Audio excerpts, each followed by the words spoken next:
Gestão de projeto, fase de planejamento, área do conhecimento, o tempo, programação e controle do tempo e também a variação estatística a partir da análise de probabilidade para a conclusão de um projeto e, no fim, a análise de um cronograma gráfico de Gantt.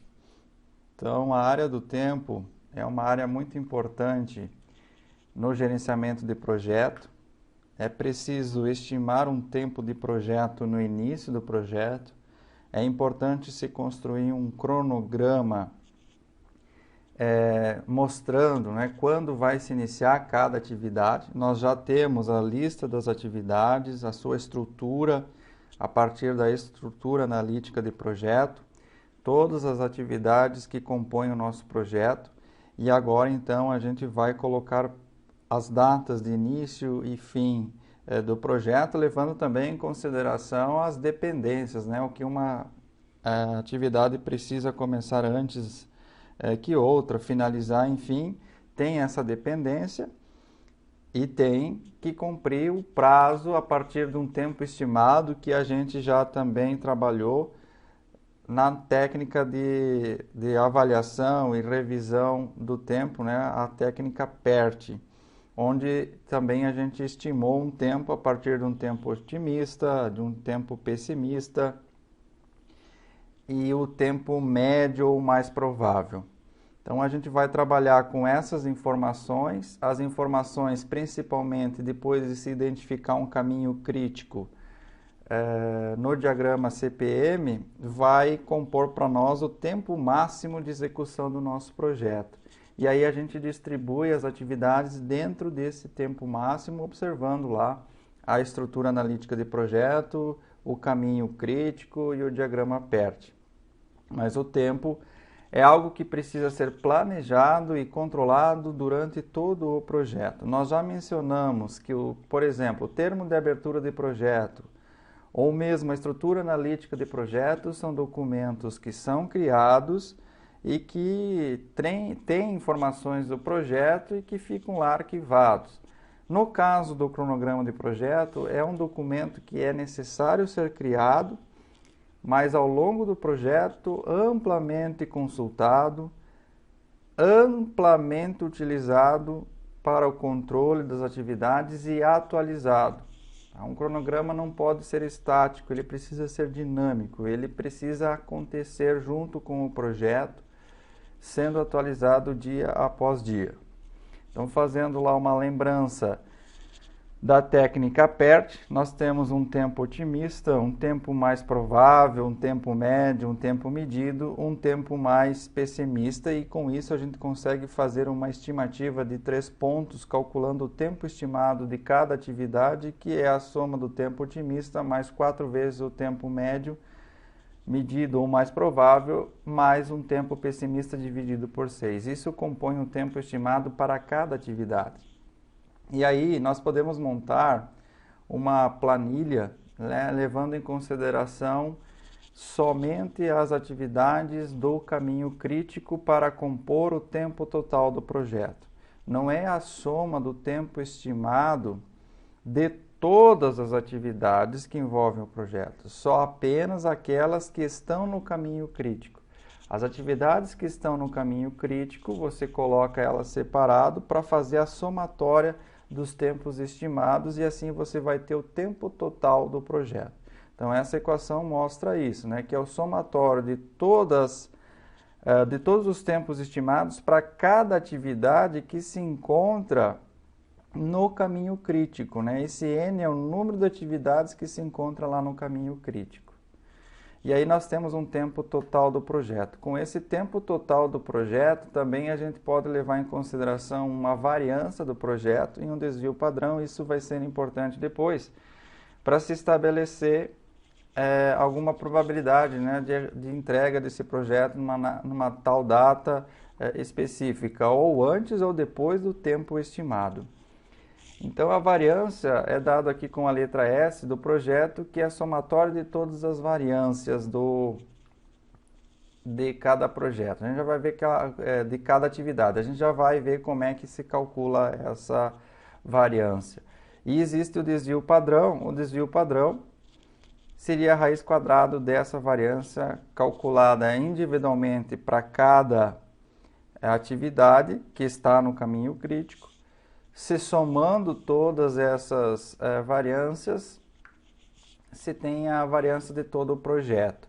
Depois, para ter o desvio padrão do projeto, se faz a raiz quadrada dessa variância, que é a soma de todas as atividades. Como é que se calcula a variância de cada atividade ou do projeto em si, né? Então, de cada atividade, a gente vai calcular a variância S, pegando o tempo pessimista menos o tempo otimista, divide por 6.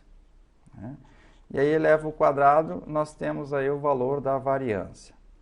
No caso, o desvio padrão de cada atividade seria a raiz quadrada da variância, né? Então, raiz quadrada de um termo que está ao quadrado, cancela o quadrado aqui. O desvio padrão de cada atividade seria o tempo médio, o tempo pessimista menos o tempo otimista dividido por 6. E nós podemos identificar a probabilidade de término de um projeto baseado na distribuição normal com as tabelas de probabilidade que trazem a informação do Z. O Z, que é a distribuição relacionada a cada probabilidade.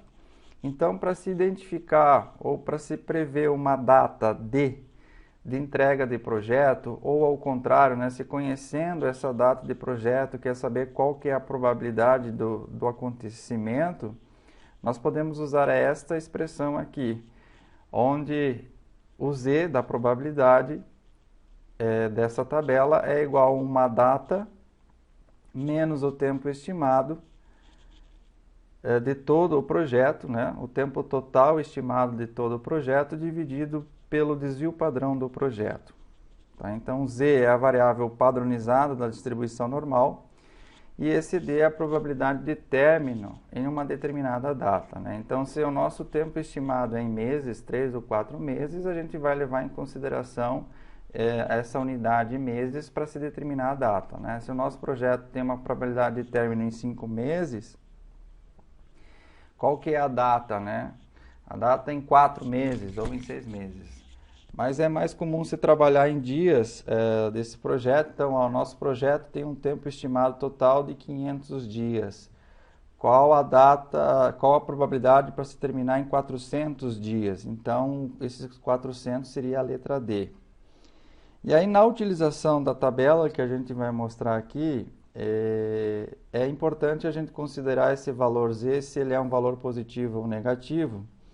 Então, se Z é maior ou igual a 0, a probabilidade de um acontecimento seria 1 menos a probabilidade encontrada lá na tabela Z com um valor de módulo do Z. Né? Tudo bem, o Z já é positivo, então é o valor positivo. Agora, se o Z é um valor negativo nesse cálculo, né, o Z é um valor negativo, ou ao contrário, né, a probabilidade é menor do que 50%, já que as curvas de distribuição normal têm essa linha, né, de 50%, nós temos que se o Z é menor do que 0, a probabilidade de acontecer alguma coisa definida pela data D é a própria probabilidade que a gente encontra na tabela a partir do módulo do Z. Né? Então, se o Z deu um valor negativo, por exemplo, menos 0,8, a gente vai trabalhar com um valor positivo, 0,8, vai lá na tabela de probabilidade e vê quanto que esse 0,8 equivale em termos de porcentagem lá na tabela. E aí é o próprio valor da tabela, porque o Z que a gente encontrou é negativo. Se não, se o Z for positivo, né? Aí a gente vai lá na tabela, vai pegar aquele valor e vai identificar a probabilidade sendo 1 menos aquele valor em porcentagem. A gente vai fazer exemplos para conseguir entender isso um pouco melhor. Então, essa é uma tabela de distribuição normal que traz a informação do Z e que a gente encontra facilmente também na internet e nos livros, mas a diferença nessas tabelas, se elas são tabelas acumuladas ou não. Aqui é a porcentagem a partir dos 50% com a metade da curva, né, já diminuindo para 0,4960. Tem tabelas que aumentam aqui, né, já vai para a probabilidade acima de 50. Então, dependendo do lado que você está da curva de distribuição normal. Então, essa é a tabela que a gente vai utilizar para aquela relação de cálculo identificada anteriormente, Z negativo, Z positivo. E aí, dentro dessa tabela, todos esses números aqui equivalem a uma porcentagem de probabilidade, né? Então, por exemplo, 0,1788 seria 17,88% de probabilidade P. E aqui nessa coluna aqui, ou nessa primeira linha, nós temos o valor da variável da distribuição normal Z. Então, para o Z igual a zero, a probabilidade seria 50%, né, que é esse primeiro valor. Então, a primeira casa decimal é definida aqui, nessa coluna, do valor do Z, e a segunda casa decimal é definida aqui nessa linha. Então, eu quero encontrar a probabilidade para um Z de 0,55. Então, eu me posiciono aqui em 0,5 e eu preciso achar o outro 5 aqui. Então, 0,5 com esse 5 da casa decimal, nós temos 0,55. Então, a probabilidade aqui seria 0,2912 ou 29,12%. Então, é dessa forma que se trabalha com essa tabela. Para a estimativa do tempo total do projeto, então a gente vai lá, vai analisar o caminho crítico e vai se somar o tempo estimado que está lá no caminho crítico de todas as atividades. E para a gente fazer o cálculo do tempo estimado total do projeto, a variância total do projeto, do desvio padrão do projeto, para depois trabalhar com essas questões estatísticas, é importante a gente fazer algumas tabelas, né? Pode ser utilizado, por exemplo, o Excel, em que a gente vai criar uma coluna lá no Excel, onde tem as atividades. Aqui no caso está listada a atividade A, B, C, D ou E, mas essas atividades, nesse caso, para o cálculo do tempo estimado total e para toda essa previsão estatística, elas precisam ser as atividades do caminho crítico, somente aquelas que estão no caminho crítico, certo? Se a gente compor a soma de todas as atividades, o tempo vai ser muito maior do que realmente é o tempo do projeto. Então, somente as atividades do caminho crítico entram nesse cálculo. Então, vamos considerar que todas as atividades aqui estão lá no caminho crítico. E aí a gente tem estabelecido para cada atividade um tempo otimista. A gente já comentou sobre como estabelecer esses tempos, né? O tempo mais otimista, o tempo mais pessimista e o tempo médio mais provável de acontecer, é aquele medido, é aquele que você já tem informação, é mesmo o tempo médio, né? Por exemplo, se nós considerarmos uma viagem, você tem lá um tempo médio, por exemplo, aquele consultado lá no Google, né? Qual que é o tempo médio para se desenvolver esse trajeto. Mas pode ser que você vai viajar à noite, onde é possível usar a velocidade limite da rodovia em todo instante, não tem muito movimento, muito caminhão, então você tem um tempo menor, então é o tempo otimista. Mas vamos supor que dê um acidente e fique 2 horas parado, depois tem mais um trajeto que está em obras, enfim, tem um tempo pessimista. Então, você consegue determinar esses 3 tempos por uma experiência e também pelo tempo médio ou tempo medido. E aí, nessa coluna aqui, você vai calcular o tempo estimado a partir da previsão de 3 pontos. Aí a gente já conhece a equação. Então, é vincular aqui a equação nessa coluna para calcular o tempo estimado para cada linha. Então, se nós pegarmos aqui, nessa primeira linha, né?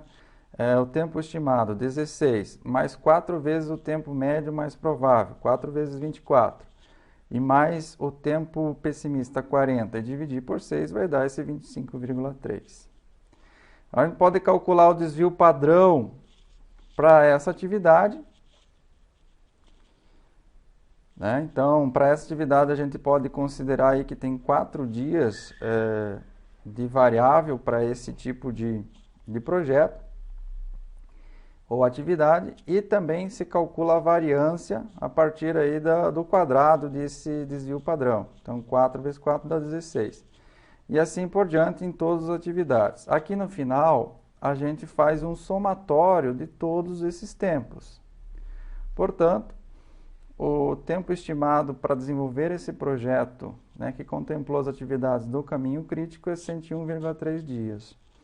E a gente faz um somatório também da variância desse projeto. Então, você soma aqui 16 mais 16, mais 4, mais 36, mais 7,1, dá 79,1. Então, isso é muito fácil lá no Excel, né? Independente do número de atividades, faz a somatória dessa coluna, tem a variância total do projeto. Então, você separa, né, o tempo estimado do projeto, esse valor é muito importante, e também se separa a variância.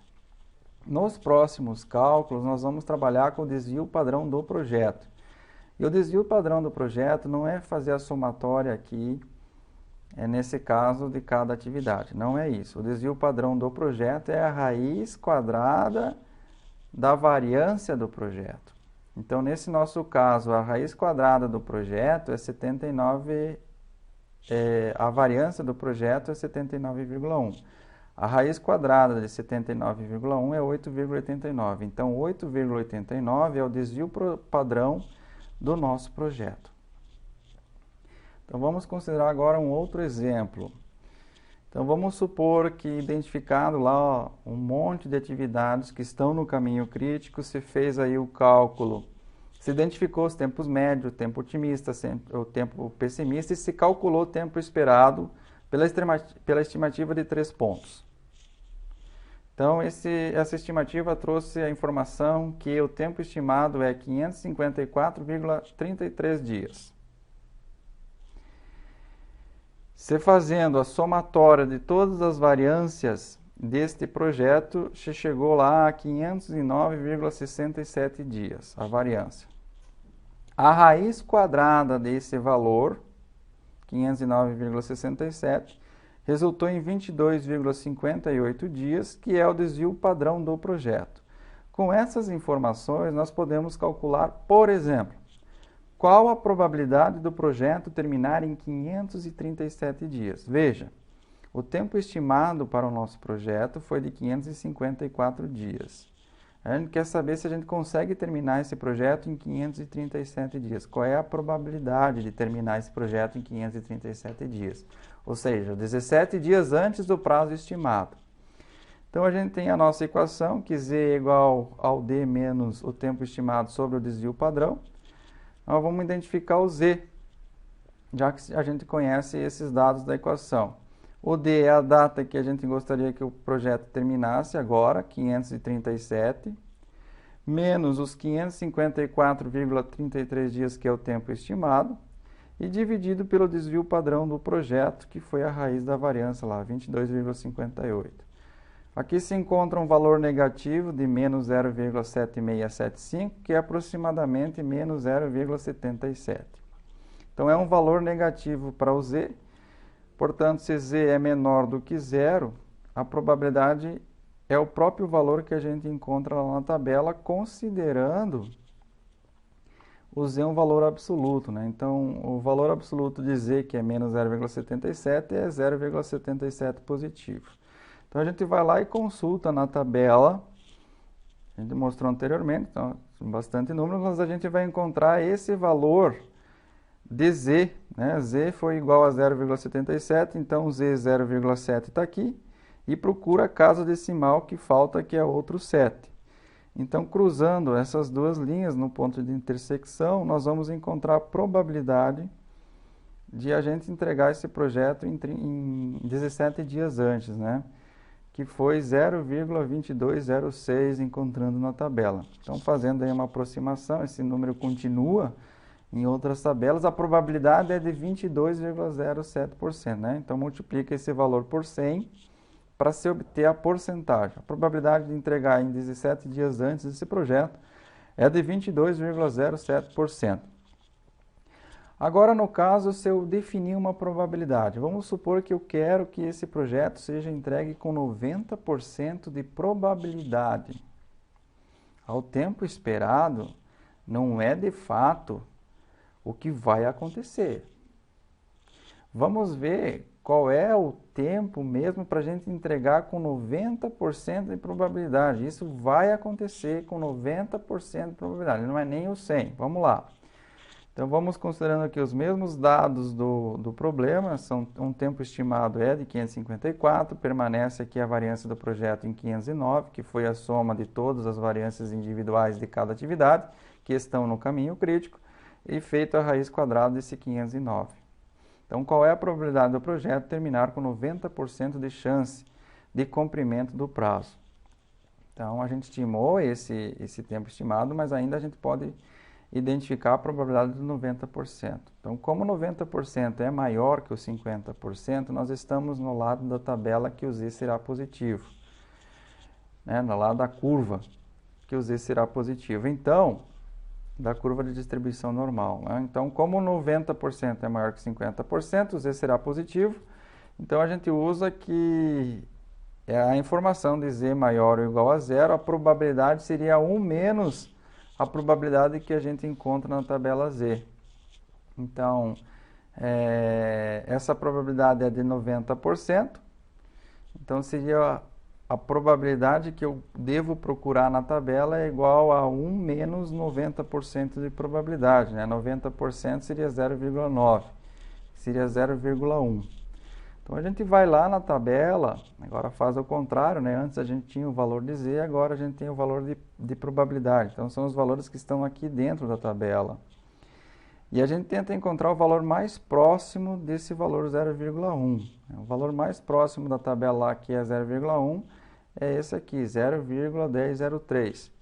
E que ele está para um z de 1,2 com uma casa decimal 0,08, então 1,28. Esse é o valor do z para uma probabilidade de 10%. Então, z sendo 1,28, nós vamos colocar esse valor aqui na nossa equação. É z 1,28, o d é que a gente quer conhecer agora, o tempo estimado total do projeto é 554,33, o desvio padrão desse projeto é 22,58, portanto, o D a gente vai calcular como 1,28 vezes esse 22,58, isso aqui vai para o outro lado, somando 554,33. Veja que a probabilidade de a gente entregar o projeto com 90% de chance é 583 dias, não é nem os 554. Então, essa é uma informação muito importante para quem vai gerenciar o projeto, e a partir dessa informação nós podemos também reduzir esse prazo através da compressão. Uma das técnicas que existe é a compressão, ou seja, você vai olhar lá para o caminho crítico e vai tentar identificar algumas atividades que você pode diminuir o prazo para diminuir o tempo total do projeto, né? Então, você vai olhar para... Não, a gente estimou 5 dias, nós vamos botar mais gente trabalhando aqui para a gente conseguir um prazo menor. E aí, você também pode fazer uma relação com os custos. É uma análise com o custo, né? Qual que é o custo de eu aumentar nessa atividade aqui o número de trabalhadores, a mão de obra, o maquinário, e qual que é o custo que eu vou pagar lá no final se eu demorar mais para desenvolver ou entregar meu projeto. Também tem a multa, né, se for passado aí um período. Então, essas análises a gente consegue fazer. Então, diminuir o tempo de duração de uma tarefa, principalmente no caminho crítico, é uma possibilidade que a gente tem de diminuir o tempo total do projeto, e isso se chama de compressão. Existe uma outra possibilidade de a gente encurtar o tempo de execução de um projeto, o tempo total, que é a gente desenvolver atividades lá, principalmente do caminho crítico, que eram sequenciais, tentar fazer com que essas atividades sejam desenvolvidas juntas. Ah, mas tem uma forte dependência, eu só consigo desenvolver uma atividade C se eu terminar a atividade B. Mas tenta analisar aí com uma ênfase maior essa relação? Será que não dá mesmo para começar uma parte dessa atividade, deixar meio encaminhado, né? Não esperar terminar toda a atividade B para começar a C? Então, essa também é uma possibilidade de encurtar o tempo total do projeto. Essa forma de encurtar o tempo total do projeto, tirando algumas dependências, se chama paralelismo. Então, são duas técnicas utilizadas para encurtar o tempo de projeto: a compressão e o paralelismo. Não tem como a gente falar de uma análise do tempo sem fazer uma entrega principal, que é o documento que rege toda essa questão de gerenciamento do tempo, e o documento mais importante é o cronograma, e o formato mais utilizado para se apresentar esse cronograma é o diagrama de Gantt. Então, o diagrama de Gantt é um gráfico usado para ilustrar o avanço das diferentes etapas de um projeto. Os intervalos de tempo representando o início e fim de cada fase aparecem como barras coloridas sobre o eixo horizontal do gráfico. Então, a gente vê aí muitas vezes a inversão, né? Você coloca as datas em coluna e as tarefas em linhas ou em coluna. A forma mais interessante, mais padronizada desde 1917, então pelo engenheiro mecânico Henry Gantt, foi dessa forma, e todo mundo utiliza dessa forma, onde a gente procura listar as atividades, aqui sim todas as atividades. Dá para a gente listar essas atividades seguindo uma ideia da estrutura analítica de projeto, com os níveis, subníveis, e aí vai, né? E a duração dessas atividades. Então, é possível se ver aqui o início e o fim de cada atividade. Aqui a atividade foi dividida em meses e ela tem uma duração de 2 anos, mas a gente pode também ver aqui por semana, por dia, depende, por hora, né? Depende muito do projeto. Veja que a gente tem uma visão total aqui do projeto, a gente sabe quando que uma atividade deve iniciar, quando ela deve finalizar, quantas atividades estão sendo executadas simultaneamente, qual atividade precisa começar com o término da outra, mas com as datas. E esses gráficos eles podem ser implementados, eles podem ser melhorados, e existem softwares que desenvolvem mais rapidamente esse tipo de gráfico, principalmente quando o número de atividades é muito elevado. Então, nós temos gráficos de Gantt que permitem também colocar algumas outras informações, como o responsável por cada tarefa, o status, né? Como que está essa atividade no momento, ela está sendo executada, ela está atrasada. Isso é muito importante, essa atualização. As cores nos gráficos, elas geralmente mostram aí ou chamam a atenção: olha, essa atividade está atrasada, emitem um alerta. Mas toda essa informação, ela precisa chegar nas pessoas, ela não pode ficar armazenada apenas em um computador, ela não pode depender de um programa específico para abrir. Você vai participar de uma reunião e aí não funciona o teu notebook e você só tem um programa naquele computador, você não consegue mostrar esse cronograma para os outros. Então, é importante que se tenha a padronização de um sistema, e a gente já falou sobre essa integração de alguns sistemas. Nós já falamos e mencionamos a área do conhecimento na gestão de projeto, que é a integração, e depois a gente trabalha melhor essa área, mas a gente tem que procurar fazer com que as coisas se integrem. Não adianta a gente fazer um gerenciamento bom da área do tempo e não integrar com o gerenciamento de custo, de qualidade do próprio esboço, né? Veja que o cronograma aqui a gente já usou a informação da estrutura analítica de projeto, né? A gente já mencionou que a estrutura analítica de projeto está vinculado com o termo de abertura de projeto e não se altera. Uma vez que se altera a estrutura analítica de projeto, teria que fazer um novo projeto. O cronograma sim se altera, principalmente em termos de data, né? Mas é mais a questão de atualização. Agora,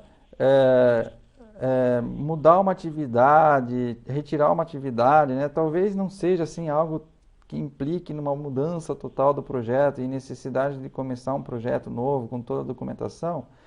A gente tem que pensar o seguinte: eu fiz uma alteração lá na estrutura analítica de projeto, isso já vem automaticamente aqui para o cronograma, já mexe lá na questão dos custos, a gente precisa fazer uma integração. E a gente tem essas ferramentas, mesmo no Excel, mesmo num pacote Office, sem adquirir outras plataformas, a gente consegue, por exemplo, fazer uma ligação entre os documentos a partir de hiperlinks, a partir de planilhas que dependem de outras planilhas, né? Então, você atualiza uma planilha, já atualiza a outra. Principalmente vincular a data do dia de hoje, a gente pode criar planilhas em Excel, por exemplo, para construir o nosso cronograma.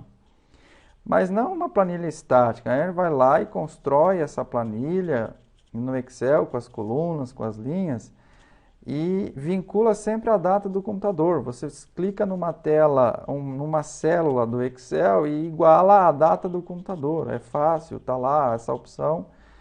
E aí, essa data, ela se atualiza todo dia. É o dia de hoje. E aí você pode construir gráfico levando em consideração essa data. Então, quando atrasou, por exemplo, você pode dizer para aquela célula ficar em vermelho, né? O prazo está passando no dia de hoje e era ontem, já fica um dia em atraso, já se constrói. Você pode formular o teu próprio gráfico e não precisar adquirir um software específico. Às vezes, a gente adquire um software específico só para construir o gráfico do Gantt, e esquece que isso precisa ser integrado com toda a gestão, com todas as áreas de conhecimento. Então, se a gente for adquirir uma plataforma de gestão de projeto que seja ampla, que seja completa e que seja tudo integrado, pelo menos as 10 áreas que a gente trabalha na gestão de projeto. Aqui é um exemplo mais completo do diagrama de Gantt, onde a gente tem as prioridades de cada atividade. Veja que a descrição das atividades estruturadas da mesma forma que a estrutura analítica, com seus níveis e subníveis, os responsáveis, quando que começa a atividade em termos de data e finaliza, mas mostra aqui os gráficos, a duração de cada atividade em termos de dias, né, ou semanas, e se elas estão completadas ou quanto % dessa atividade está completada. Então, são informações que precisam ser atualizadas pelas pessoas que desenvolvem as atividades também. Então, elas precisam ter acesso, quem que atualiza, como que atualiza. E não pode ser difícil, a pessoa não pode gastar muito tempo para ir lá e atualizar isso, porque senão ela não vai atualizar.